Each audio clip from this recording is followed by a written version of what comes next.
بسم الله الرحمن الرحيم.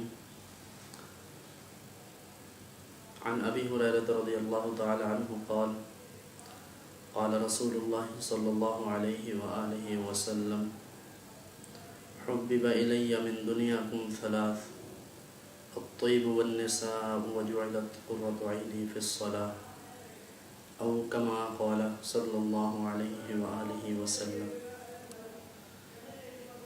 مولاي صل وسلم دائما ابدا على حبيبك خير الخلق كلهم.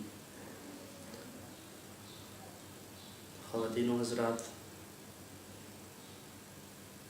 جو حدیث پاک میں نے ابھی آپ کے سامنے تلاوت کی ہے، آج اس کے متعلق چند باتیں میں آپ کی خدمت میں عرض کرنے جا رہا ہوں۔ اللہ تعالیٰ مجھے صحیح بیان کرنے کی اور ہم سب کو عمل کرنے کی توفیق عطا فرمائے۔ سیدنا ابو ہریرہ رضی اللہ تعالیٰ عنہ سے مروی ابن حجر علیہ الرحمہ نے منبہات میں اس حدیث کو نقل کیا۔ جناب ابو ہریرہ فرماتے ہیں کہ رسول اکرم صلی اللہ علیہ وآلہ وسلم نے ارشاد فرمایا کہ تمہاری اس دنیا سے میں نے 3 چیزیں اختیار کی ہیں۔ ایک خوشبو لگانا، دوسرا عورتوں سے نکاح فرمایا حضور نے، اور تیسری چیز حضور علیہ الصلوۃ والسلام نے فرمایا جعلت قرۃ عینی فی الصلاۃ، نماز کے اندر میری آنکھوں کی ٹھنڈک رکھ دی گئی۔ خوشبو لگانا، اس میں انسان کا اپنا بھی فائدہ ہے اور دوسروں کا بھی فائدہ ہے،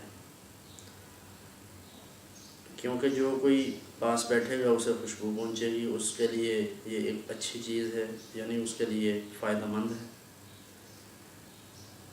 اور دوسری بات، عورتوں سے نکاح، اس زمانے میں حضور اقدس صلی اللہ علیہ وسلم نے فرمایا جب عورتوں کو حقارت کی نظر سے دیکھا جاتا تھا، ان کی عزت نہیں تھی، جس گھر میں بچی پیدا ہوتی تھی تو اسے منحوس تصور کرتے تھے لوگ۔ اس لیے سید عالم صلی اللہ علیہ وسلم نے یہ ارشاد فرمایا کہ میں نے عورتوں سے نکاح کیے، تاکہ لوگوں کو یہ پتہ چل سکے کہ عورت کوئی گئی گزری چیز نہیں ہے، یہ قابل احترام ہے، قابل عزت ہے، قابل تکریم ہے، اور اللہ کے ہاں اور اللہ کے رسول صلی اللہ علیہ وآلہ وسلم کے ہاں بھی عورت کا مرتبہ اور مقام بہت بلند ہے۔ اور اس بات کے لیے میرے خیال میں ایک ہی بات کافی ہے کہ الجنت تحت اقدام الامہات، جس عورت کے پاؤں کے نیچے جنت ہو، اس سے بڑھ کر اس کے لیے اور کیا شرف ہو سکتا ہے۔ اور یاد رکھیے، اقوام عالم میں سے کسی قوم میں، کسی اور مذہب میں عورت کی وہ عزت اور تکریم نہیں ہے جو دین اسلام نے عورت کو عزت اور تکریم دی۔ آج بھی اس دور کی خواتین کو اس بارے میں ضرور سوچنا چاہیے کہ ہمیں جو عزت اللہ اور اس کے رسول صلی اللہ علیہ وآلہ وسلم نے دی، اس سے بڑھ کر نہ ہمیں پہلے کبھی عزت ملی اور نہ اب مل سکتی ہے۔ اور عورت کی کامیابی، اس کی ترقی کا انحصار وہ حضور سید دو عالم صلی اللہ علیہ وآلہ وسلم کی تعلیمات پر منحصر ہے۔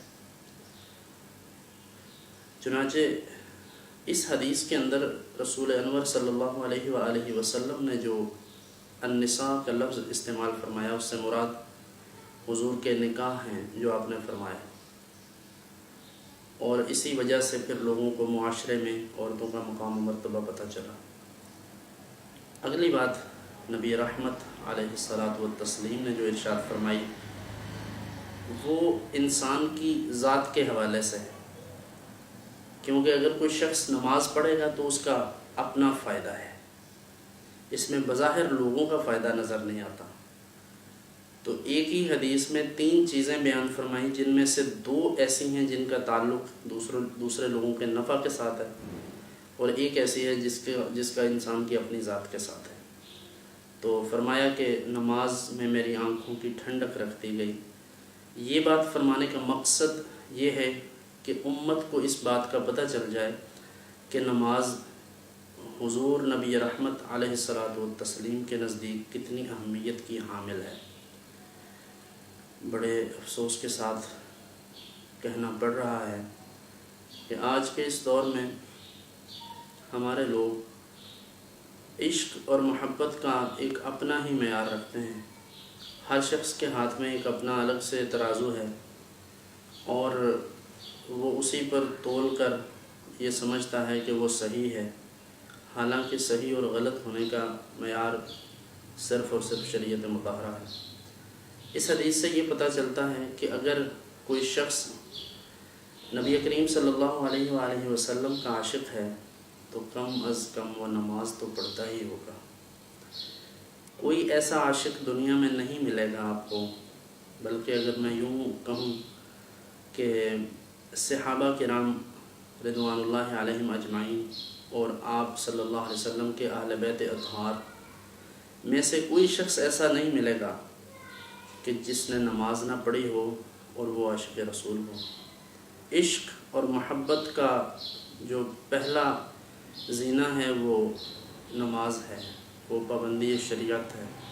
تو یہ نہیں ہو سکتا کہ کوئی شخص سارا سال کسی حرام کام میں ملوث رہے یا رزق حرام کماتا رہے اور کھاتا رہے اور سال کے بعد ایک محفل میں چند روپے لگا کر وہ یہ سمجھے کہ اس کے سارے گناہوں کا کفارہ ہو گیا، اب نہ اسے نماز کی ضرورت ہے، نہ اسے روزہ رکھنے کی ضرورت ہے، نہ اسے زکوٰۃ دینے کی، نہ حج کرنے کی۔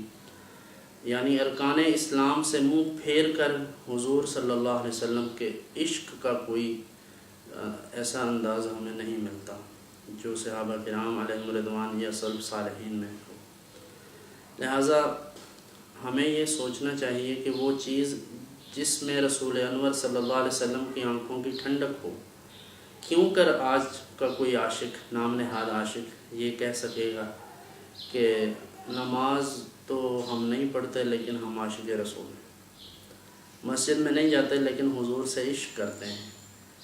حضور صلی اللہ علیہ وسلم نے فرمایا کہ رزق حلال کماؤ، لیکن ہمارا دھیان اس طرف نہیں ہے۔ حضور فرماتے ہیں نماز پڑھو تو ہم اس طرف توجہ نہیں کرتے، اور پھر لوگ کہتے ہیں کہ ہماری نمازوں کی کیا اللہ کو ضرورت ہے؟ میں کہتا ہوں کہ کیا اس بات کا نبی کریم صلی اللہ علیہ وسلم کو معاذ اللہ پتہ نہیں تھا کہ اللہ کو ہماری نمازوں کی ضرورت نہیں؟ یقیناً اللہ کو ضرورت نہیں، لیکن ہمیں ضرورت ہے۔ ہمیں اللہ کے رسول صلی اللہ علیہ وسلم کا حکم ماننا ہے، اللہ رب العزت کا حکم ماننا ہے۔ نماز بڑی اہم چیز ہے اور عشق اور محبت کی ابتدا یہی ہے۔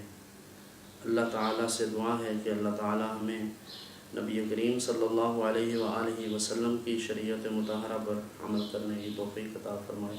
وآخر دعوانا ان الحمد للہ رب العالمین۔